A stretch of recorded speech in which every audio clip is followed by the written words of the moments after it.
recordings. Can I please request that when councillors and members of the public are speaking, not to disclose any personal information of an individual, as this might infringe the rights of that individual and breach data protection rules. This is a further formal town council meeting to consider 3 complex and important items and will be held using the agenda as published. Members of the public will be given the opportunity to speak during public open sessions, but will not be permitted to speak at other times. And when you're not speaking, will you please mute your microphone, because this will help to eliminate background noise. So we don't have any apologies for absence, so I'm going to move on. Do we have any declarations of interest in any item on the agenda, please? No? Okay. Town Mayor's announcements. I've got 2 things I'd like to say, please. First of all, that as Mayor and at the invitation of the Lord Lieutenant, I represented the Council and the town at the County of Bedfordshire service of Thanksgiving for His Royal Highness Prince Philip, Duke of Edinburgh, held on the 16th of April, the eve of his funeral. The service took place at St Paul's Church, Bedford, in the presence of the Lord Lieutenant, Mrs Helen Nellis, and the High Sheriff, Mr Eric Massey, and the preacher was the Bishop of Bedford, the Right Reverend Richard Atkinson. The occasion was both solemn and moving. And now I'm delighted to welcome our guests for the meeting this evening, to give us the benefit of their professional knowledge and experience. On the neighbourhood plan, Dave Chetwin of Urban Vision Enterprise, CIC, and John Baldwin of Parrot Planning and Regeneration Limited. On the green infrastructure plan, Cliff Andrews of Bedfordshire Rural Communities Charity. And on Drove Road Chapel, Brian Hawkins of Hawkins Historic Limited. We look forward to hearing from them shortly. First, we have a public open session, so the normal procedure applies. So we have up to 15 minutes for members of the public to put questions or to address the council pertaining to matters listed on the agenda. Each speaker will have 1 3-minute slot, and there'll be a warning after 2.5 minutes. So do any members, attendees, members of the public wish to speak? Because if you do, can you raise your electronic hand, please?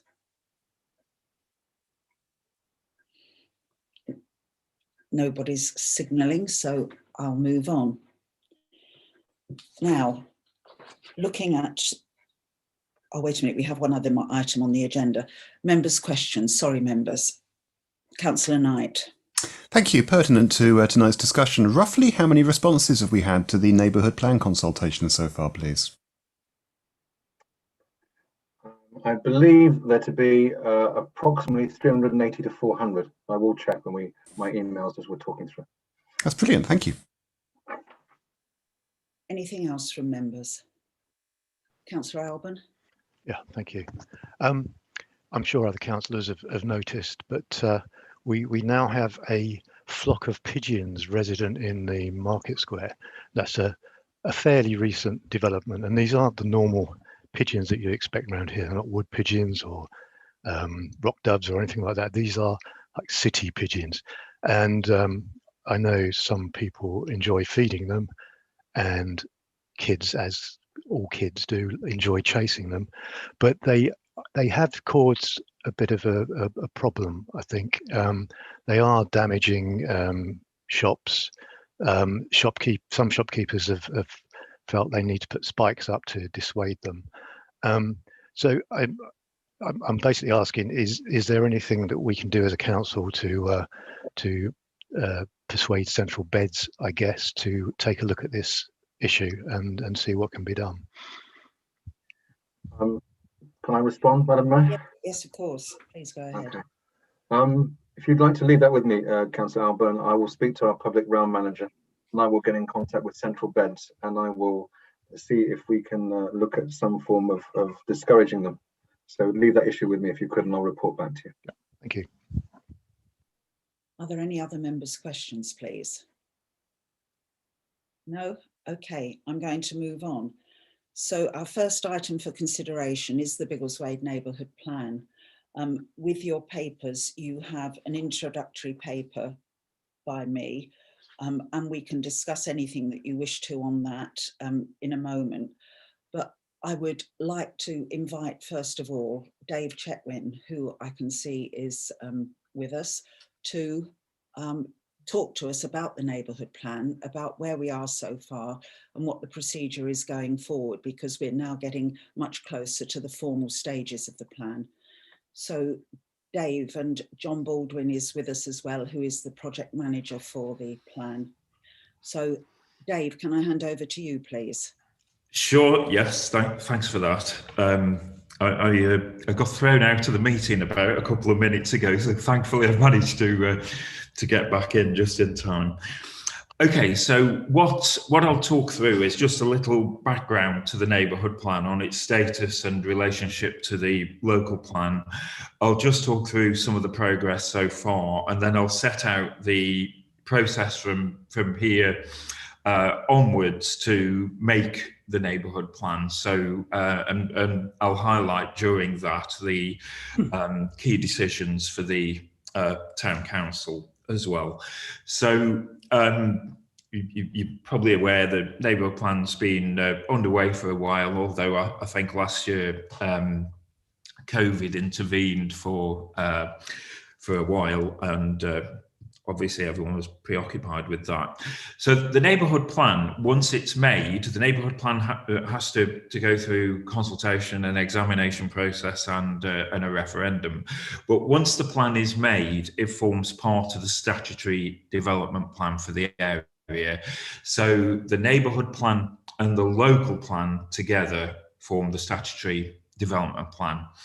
And then when the local planning authority is dealing with planning applications, there's a requirement in law to determine applications in accordance with the development plan, unless material considerations indicate otherwise. So the neighbourhood plan has real weight. It has a statutory status in the decision-making process.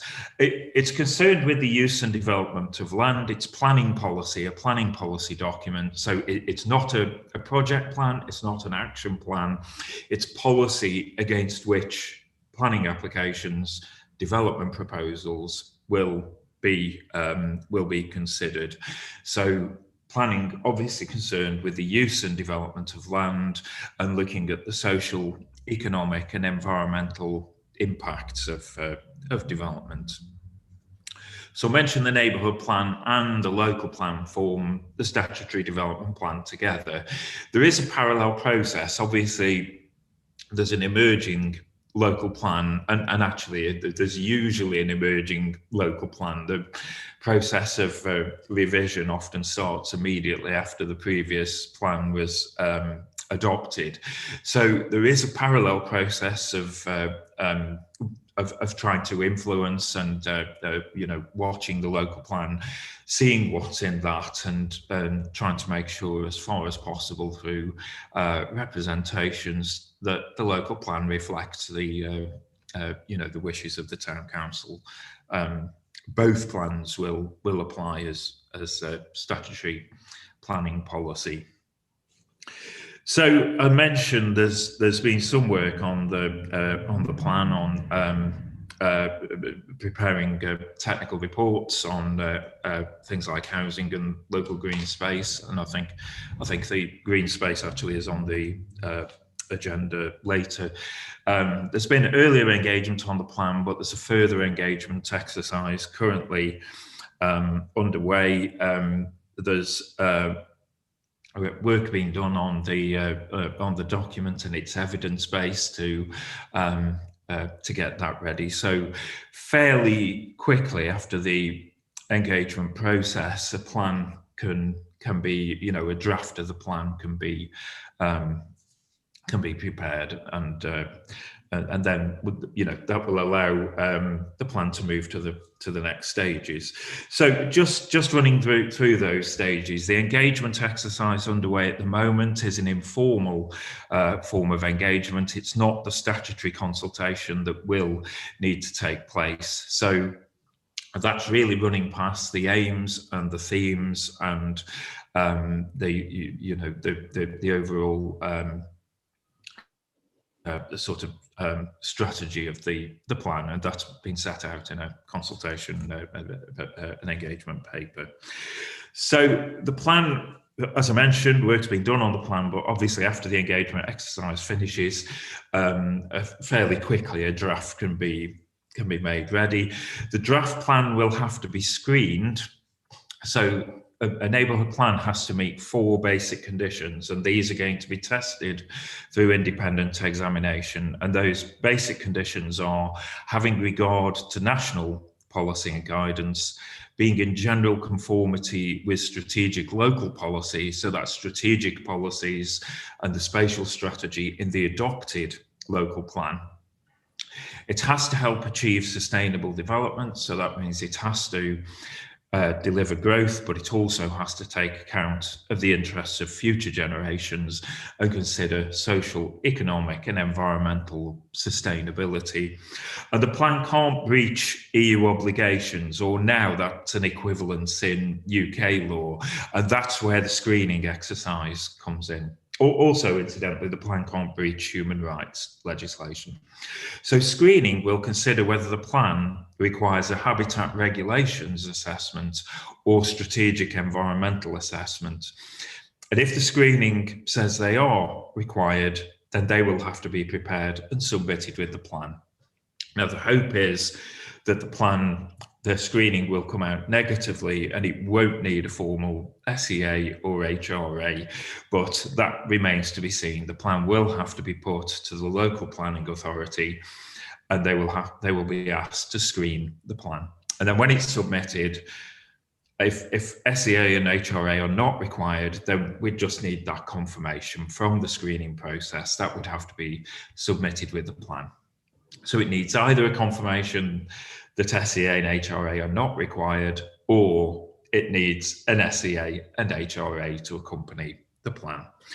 So the plan will then have to go for consultation, and this will be the formal consultation. So this would be a draft of the plan would be made ready, the draft that you intend to be your neighbourhood plan. And there's a key decision here for the Town Council. The Town Council would need to approve the consultation version of the neighbourhood plan. So that's called the Regulation 14 consultation, and it's run by the Town Council. It has to be a legally compliant consultation, and any representations made will then need to be taken into account, and the decision would need to be made on whether to modify the plan or not. Now, it's not a popularity vote, and it's not. You have to consider any representations conscientiously, but you don't obviously have to agree with them. As you know, as long as your policies are evidenced and there's a clear planning rationale. That's the requirement. So you've got to take account of consultation. Now, hopefully, because of the engagement that's taken place so far, there will be a good reaction to the plan. Inevitably, you'll get representations, and particularly developers and landowners have their eye on neighbourhood plans. So there's likely to be representations of that nature. So when you've considered the representations, decided whether to modify the plan or not, and you have to record these decisions as well. You have to show how you've considered the representations, whether you've modified the plan and why. So when that has taken place, you can finalise the neighbourhood plan. And then there's another key decision for the Town Council, which will need to approve the submission version of the neighbourhood plan, and also 2 supporting statements. One, a consultation statement, which contains the information I've just described on what you've done with representations and how you've modified the plan. And one, a basic condition statement, which explains how the plan meets the legal tests that I mentioned earlier. So the plan is submitted and it's publicised, and the plan passes now to the local authorities' control, and they will arrange for the publicity at this stage. Any representations made now will be passed to the examiner. So that means they will only be considered within the context of the independent examination. So that means they'll be considered only with regard to whether the plan has had regard to national policy and guidance, general conformity with strategic local policy, helping to achieve sustainable development, not breaching EU obligations and human rights. An independent examiner will be appointed and the town council will need to agree the appointment. So the local planning authority makes the appointment, but the town council has to agree to the independent examiner chosen. The examiner will go through the plan in detail and apply the basic conditions, consider whether the neighbourhood plan meets those basic conditions. And the examiner will recommend either to proceed to referendum or to make modifications necessary to meet the basic conditions and then to proceed to referendum, or not to proceed to referendum. Now, it's incredibly rare for there to be a not proceed to referendum. It's equally rare, if not rarer actually, for a plan to proceed with no modification. So the likely outcome will be some degree of modification of the plan. So you have to be happy with the modifications, and you could withdraw the neighbourhood plan if you're not happy with the modifications. But hopefully they will be of a fairly minor nature. I mean, quite often they're just matters of clarification or clarity. But there have been plans in the past that have had quite a rough ride at the examination. Okay, so a report's issued by the independent examiner. The local authority then has to consider whether the plan meets the basic conditions. So they have to look at all of the examiner's recommendations in turn and decide what to do with them. Once the plan is modified, it's publicised. So in its later modified state, in fact, its final state, the plan will be publicised. And then it's a case of the elections unit of the local authority organising a referendum, and the neighbourhood plan then requires a majority yes vote of those that turn out to vote.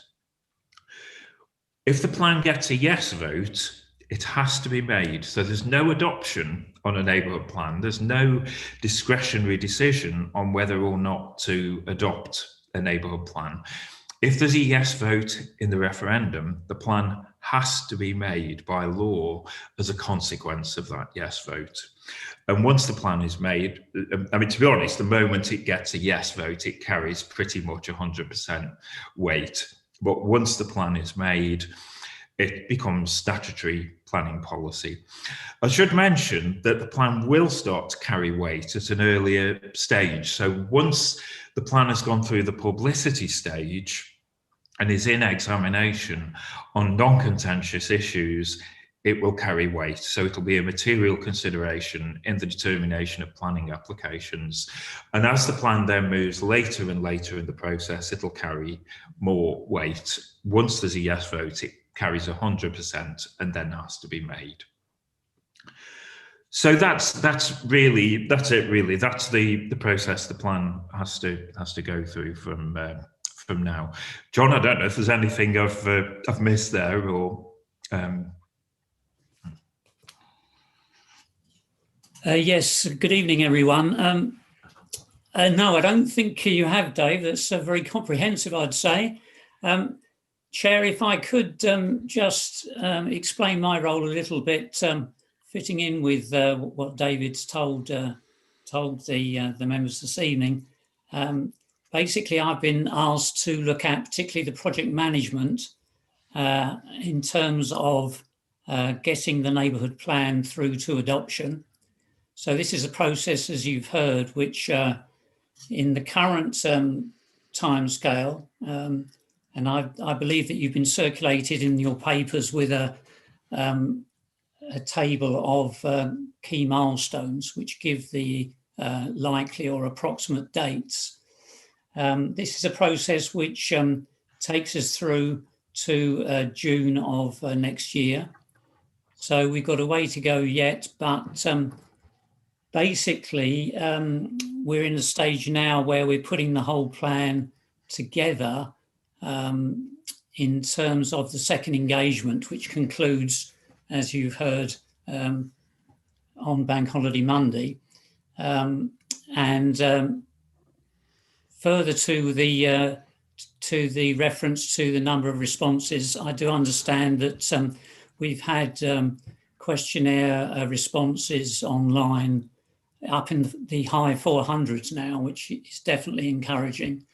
And hopefully from that, we'll get a clear steer from the community as to the way we've mapped out the plan to date, or rather, you all have mapped out the plan, because I've come to this rather late in the process, and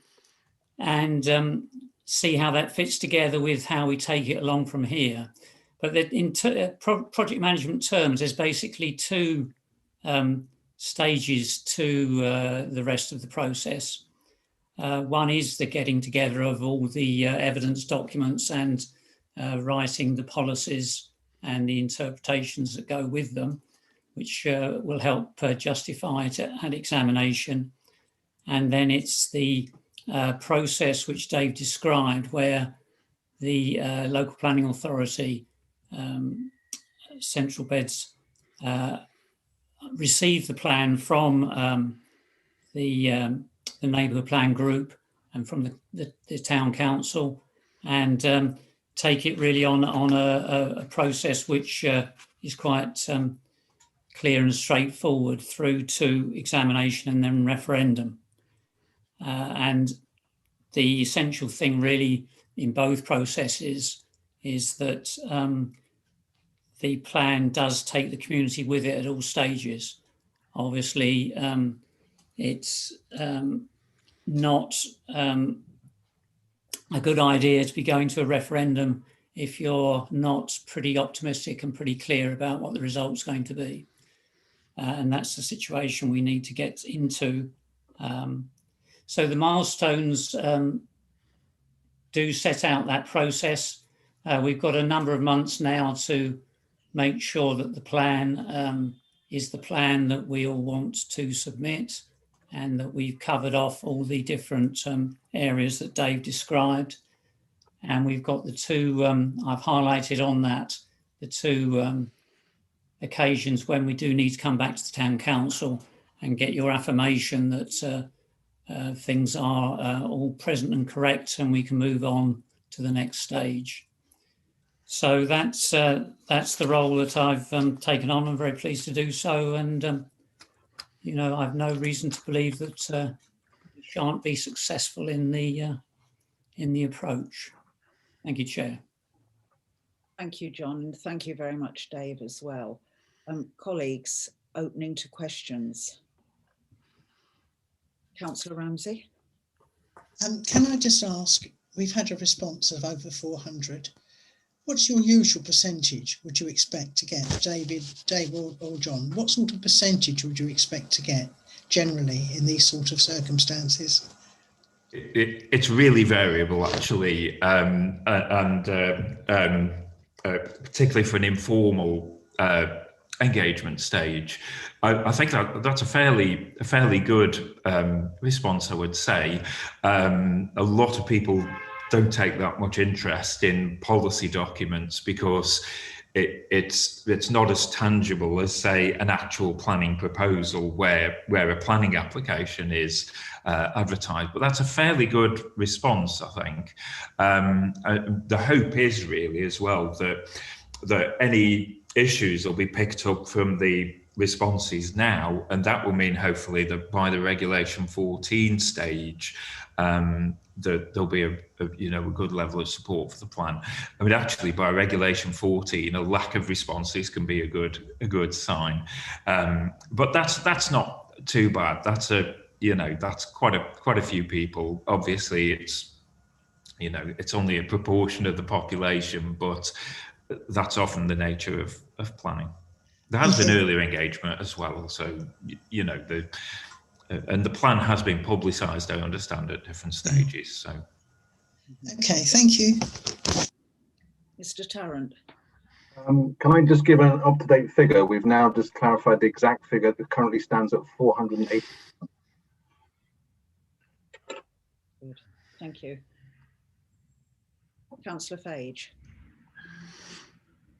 Thank you. Thank you for the update, Dave and John. It's nice to see you both. I've heard quite a bit about you and hear your names from the Neighbourhood Plan Strategy Group, but great to have the update at Council. I just have one question really. So we're keen to go to referendum in May 2022 if we can, in line with the timeline on this agenda. Are there any potential snags or derailments or potential need for contingency time to be built in there? And if so, kind of how much? So, I mean, for example, I guess if the examiner comes back with modifications, is that a month or 2 months potentially in order to get the plan to where it needs to be, whereby it's a referendum ready standard, or would it be a couple of weeks, therefore probably not pushing that May date back too much? Just trying to understand what some of the humps in the road might look like. Okay, so you won't expect me to answer no, there are no snags to that question. There's always possibilities. So really the timetable that John has come up with actually is a reasonably relaxed timetable. So there is some scope within that for things to take longer than estimated, and it's always an estimate. But May is a realistic target, I think. The things that could intervene and lengthen the process, if the plan is screened and requires SEA and HRA, they would need to be commissioned through the national programme, and that will then take a few months to undertake those and to prepare the reports and then to respond to those and update the plan. So there is an unknown there. There is a risk of a few, 2, 3, even 4 months adding into the process there. The examination plans do get into difficulties at the examination stage, and there have been cases where the negotiation over modifications to the plan can become very prolonged. In fact, I do planning mediation work sometimes, and that tends to be the stage where I've been asked to get involved in plans, because but usually it's much more straightforward than that. So I think the timetable given is realistic, and the likelihood is that a May referendum would happen. But there are parts of the process where there are potentially delays. Thank you for that, Dave. Any more questions to either Dave or John? Perhaps I could just add, Chair, to the question and explain a little bit more about the work of the strategy group. We're meeting every 2 weeks under Councillor Russell. In fact, we've got a meeting tomorrow morning. And every month I bring a status report to that meeting. And as you'd imagine, from a project management perspective, it does look at things like potential obstacles, because that's part of the thinking that obviously has to go into it. So, in the case of the example that Councillor Fage gave, we've allowed for up to 2 months to deal with any modifications. Now, as Dave has suggested, we don't think that we're necessarily going to need that, but we're happy to go to referendum in May. So we've got that time available to us, it's the strategy group has taken a number of decisions already, which I think has de-risked the process to some extent in terms of what content goes into the plan and what content is not going to be part of the plan this time.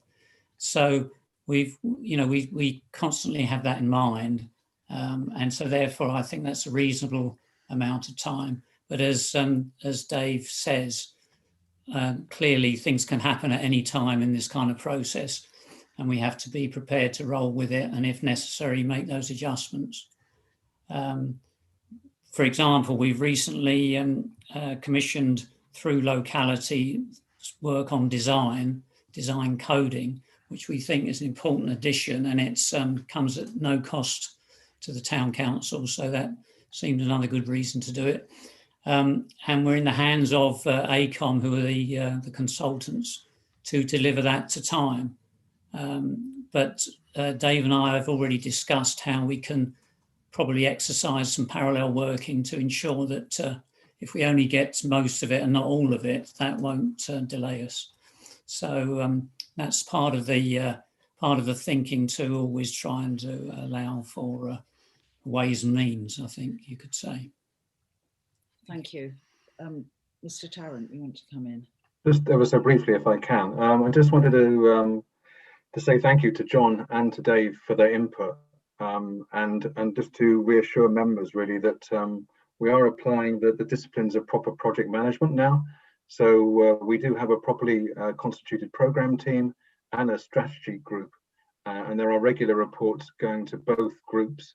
And certainly John's support has been invaluable in this, and obviously we're applying professional management skills connected to this. So thank you very much for your support. Thank you.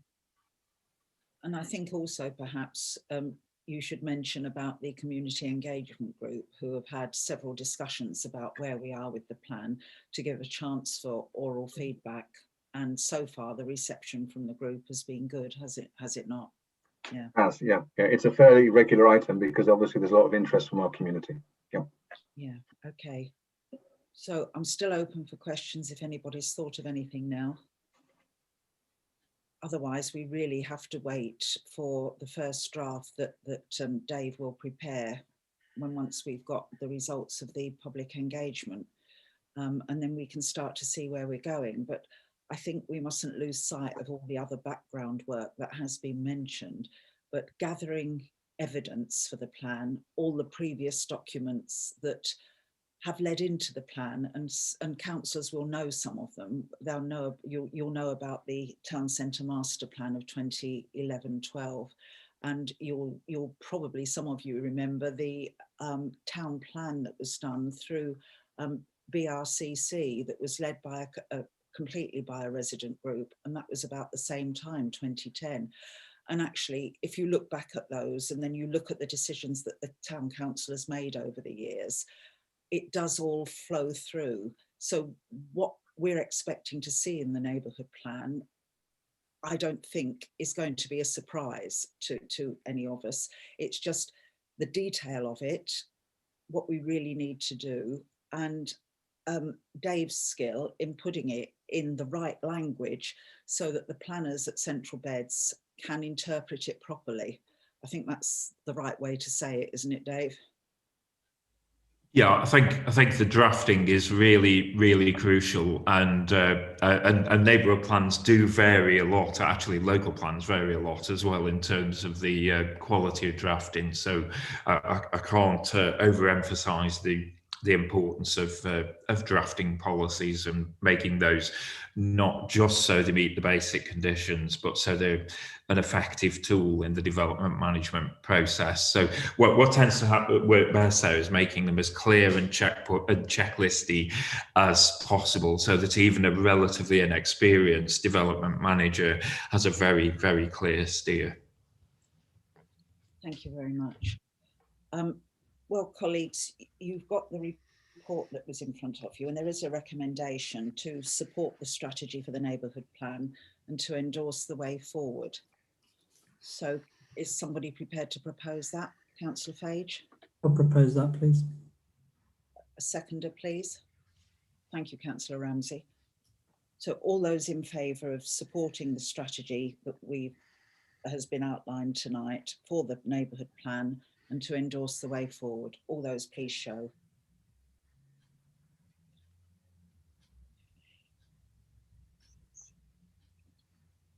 That's 10 of us. Any against? Abstentions? 2, thank you. So that's 10 for and 2 abstentions. Thank you very much, colleagues. And thank you very much, Dave Chetwin and John Baldwin, for your input tonight. It's very much appreciated. And I think it's clarified for everybody exactly what we need to do in the next 12 months, because we are nearly into May. So thank you very much. And I'm going to move on the agenda now. So thank you. Cheers. Thank you. The next item on the agenda is the Green Infrastructure Plan, and Cliff Andrews from BRCC is with us. Can you come into the meeting now, please, Cliff?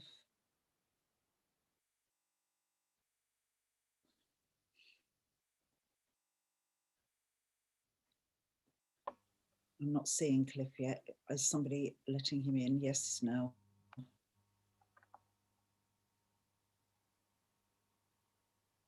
This presentation will have relevance to the neighbourhood plan as well, of course. Cliff, are you there? Can you hear us? I am here and can hear you. Thank you, Chair. Thank you very much. Can you hear me? Yes, we can. Thank you. So Great. Do you want to introduce your plan? We've all had a copy of the Green Infrastructure Plan. And can you explain the plan and how that leads into the local green spaces part of the neighbourhood plan, please? Certainly I can. And I have prepared some PowerPoint slides, so I will share my screen, if I may, and then be able to talk you through where we're at. So just an introduction to myself, Cliff Andrews, a resident of Biggleswade, but also Deputy Chief Executive with Bedfordshire Rural Communities Charity. Just before I launch into the work on the Green Infrastructure Plan and the local green space, just to follow up on the comments in relation to the current neighbourhood plan survey, it's a colleague of mine that is managing that online survey process, and I have access to that online portal, and was able to see that actually whilst Dave and John were talking about the neighbourhood plan, another couple of people have completed that survey. So we are up to 489. And Gemma, my colleague, and I did comment to ourselves at the beginning of this process that if by the time we got to the deadline, we got 500, that we would be very pleased. Now 489 with virtually a week to go, we really should hit that 500 mark. And our experience of lots and lots of community engagement over many years shows very clearly that the bigger the community, the smaller the percentage of people engage in any form of consultation. But if we do get over that 500 mark, we will be very pleased. And so we hope that the neighbourhood plan group and indeed yourselves will be too.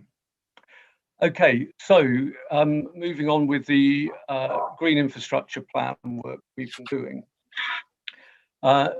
We did, BRCC led on the production of the original 2010 Biggleswade Green Infrastructure Plan. And just very quickly, a review, really recap as to what green infrastructure is. Green infrastructure is basically the environmental assets that you get when you lay together biodiversity, heritage, open space, access and landscape. And a GI plan is a statement of community intent, identifying the ways in which residents want to see that local green infrastructure enhanced and managed. And just to show that there's well worth doing these plans, the aspirations identified in the 2010 version of the plan led to the creation of the Biggleswade Green Wheel, which hopefully everyone would agree is a good asset of the town, and it's certainly coming forward through consultation, being recognised as such. So we commenced a desktop review of the 2010 plan just over a year ago, basically removing those aspirations which have either already been delivered during that 10-year period or which could no longer be delivered. i.e. they've been built on the King's Reach area in particular. Following that, we then presented the outline 2010 GI plan at a number of community drop-in events in February 2020, with the aim that in early summer 2020, we would hold further community engagement to add more detail to the emerging revised plan. Obviously, COVID impacted upon that. And so we went to a full online engagement survey in the autumn of 2020. And across those two engagement processes, there was asking people to say what they agreed with or disagreed with about the 2010 plan, identifying new aspirations, and then identifying their priorities, both for the aspirations identified, but also for the most important green spaces in the town. We then produced the new 2021 green infrastructure map as a result of those online engagements. I know the map, it has to be blown up so big to really be able to see any detail, but hopefully you get a flavour from the right-hand blown up version there, that there's a number of lines and colours, all numbered, all with their own aspirations identified. If we zoom in just a little bit more, just as an example, there are 14 numbered aspirations across the map, and they are generally quite specific, upgrading the surface of a particular path or creating a new route, or providing a safe crossing of the railway or the A1 in a couple of places. That then led to a prioritisation exercise where people were asked to rank their top 5 aspirations. And I'll quickly run through what the top 3 aspirations that came out of that process were. So the number one most supported aspiration that the community would like to see is the creation of, nominally called, a town and country park, but basically in the area between the river and the A1 to the west of the town, and even running south of the A1 down towards Jordan's Mill. And to include features such as woodland walk, nature reserve, picnic area, potentially even boating lake. But that was the number one priority that came out. The second one is to the north of the town, and it's really the area in the middle of the common, aspiration 25, and it's really extending Furzenall Common southwards towards the community. A specific ask was that would include a community orchard, but really it's demonstrating how valued the common is to the community and how they want it buffered against any future development and expanded to allow additional recreational uses. And a third aspiration across to the east of the town. So the proposed linear park, that linear park is what is the Baden-Powell Way linear park, but extending it to the east of the watercourse. Now, as we know, east of the watercourse is the UKR site, but there's a real desire from the community that there is an enhanced corridor, a setting for the green wheel, but also, I guess, a clear division between King's Reach and the development that would happen east of that. So those are the top 3 priorities coming out of the green infrastructure plan. The next steps for the green infrastructure plan are to seek endorsement from the plan and indeed the wording of the endorsement which we have proposed at the start of the green infrastructure plan, and seek that endorsement from both yourselves as the town council, but also the neighbourhood plan strategy group. and then to compile an action plan. Once we know that the aspirations in the draft plan are agreed, then we can start to populate this action plan, identifying who lead partners be, who other partners would be, what level of resourcing, what timescales, and what next steps would be needed against each of those aspirations. Some of those aspirations are clearly very large scale and would have very large development plans in their own right. But that's what the next steps of the Green Infrastructure Plan are. Within that Green Infrastructure Plan, as I said, we also asked the community to identify most important green spaces. And through the online consultation, when a list of top 20 sites were identified. And the reason that we have added that into the Green Infrastructure Plan is that through the neighbourhood plan, there is the ability to protect certain sites that meet certain criteria, protect them against development as local green spaces. And one of the